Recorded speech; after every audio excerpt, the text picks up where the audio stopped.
hope everybody is getting off to a great start. It has been definitely quite busy, got a lot going on. This is a year where I plan on really stretching myself to be an impact, to be influential, to be a catalyst of change, and to elevate my family.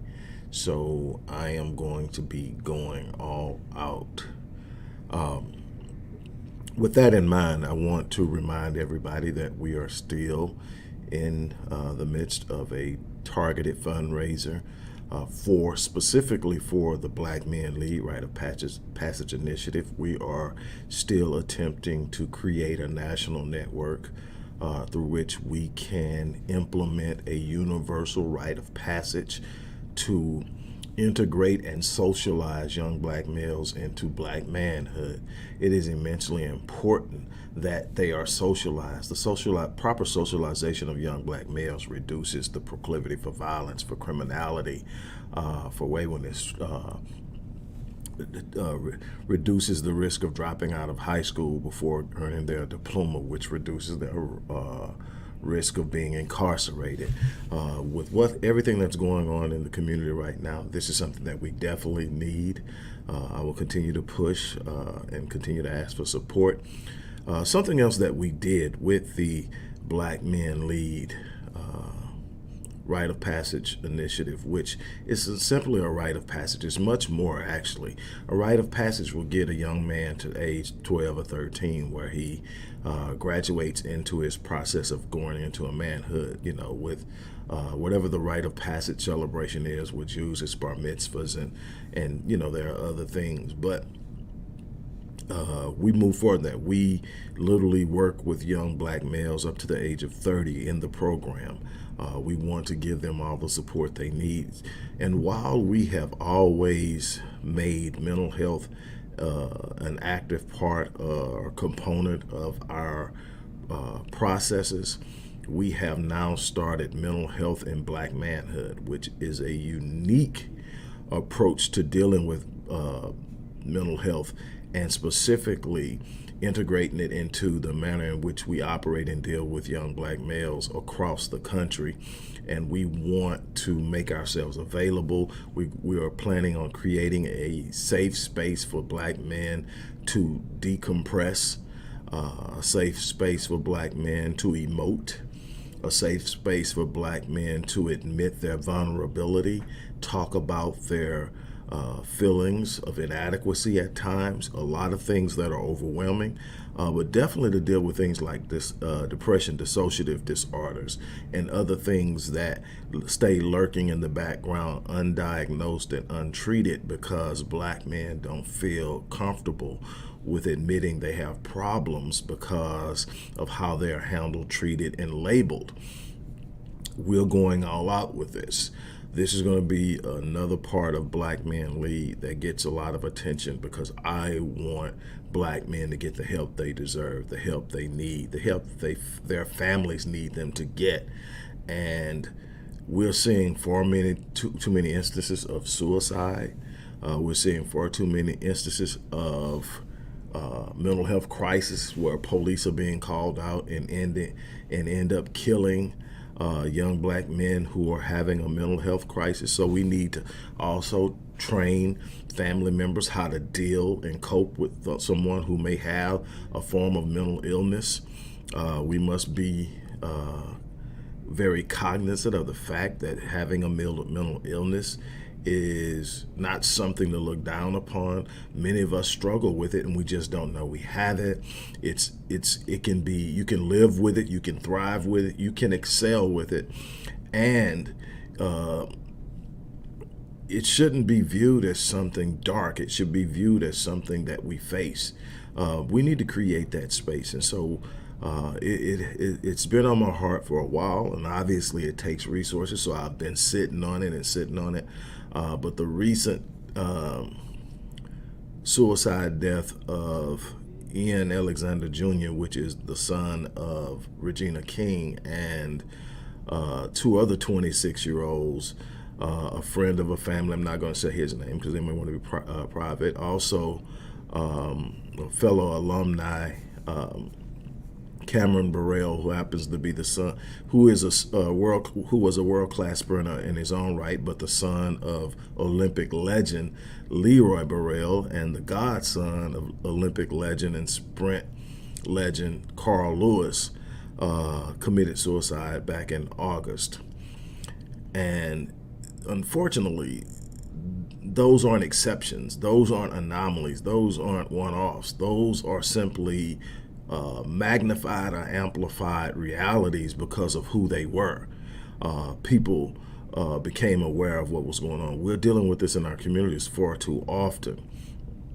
And so it's a time now that we need to face this. I've been talking about it. If you go back and you look, I've written about it in at least 4 books.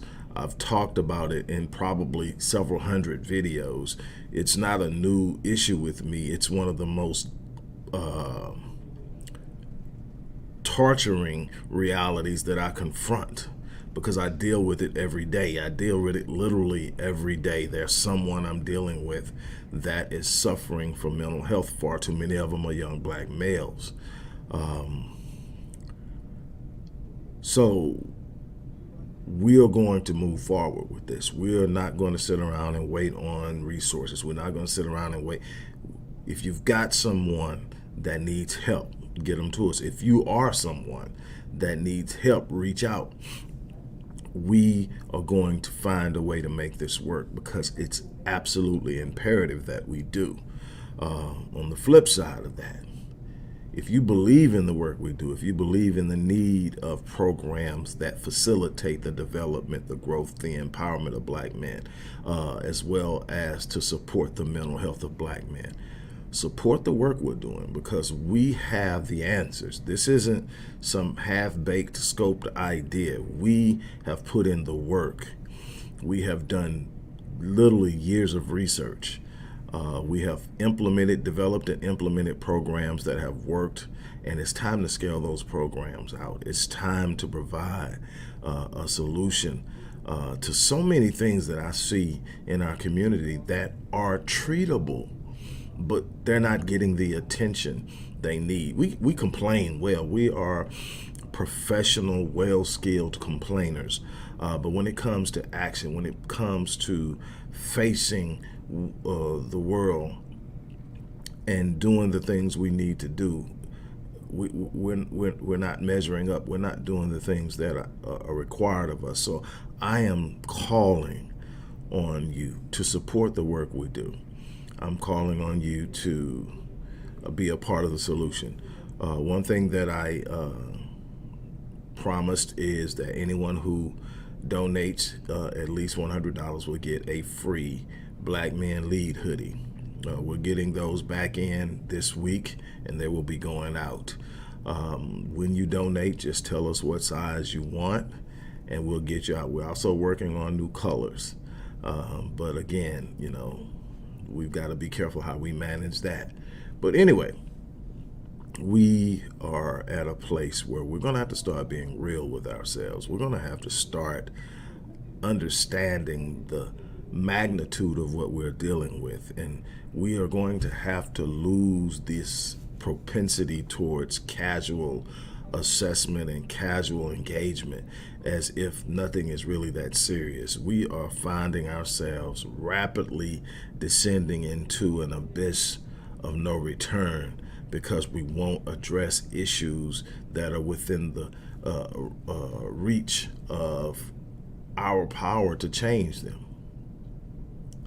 It's too easy for us to complain than it is it's far more easy for us to complain than it is for us to become actively involved and invested in seeing change and protecting our youth and protecting our communities. And so once again, I'm going to challenge you to support the work we do, to become actively engaged in being a part of change. Change isn't something you wish for. Change isn't something you pray for. Change is a result of someone taking intentional and deliberate action. I'm challenging you to be a part of that. On that note, I'm checking out of here. I hope everybody is having a great day. I'll hopefully get back in front of you before the day is over, but I had to drop this on you. If you want to sort of see what's going on with the Black Men Lead Project, the link is going to be in there. You can see, but we have added mental health, mental health and Black manhood, and it is meant to cover and deal with and engage any type of mental health issues, emotional issues, overwhelming issues that men are being overwhelmed and stressed with. Black men are being overwhelmed and stressed with, and we want them to be able to take advantage of it. So with all that being said, I'm gonna get out of here. Thanks in advance for the support, and you guys have an unbelievable day.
Station.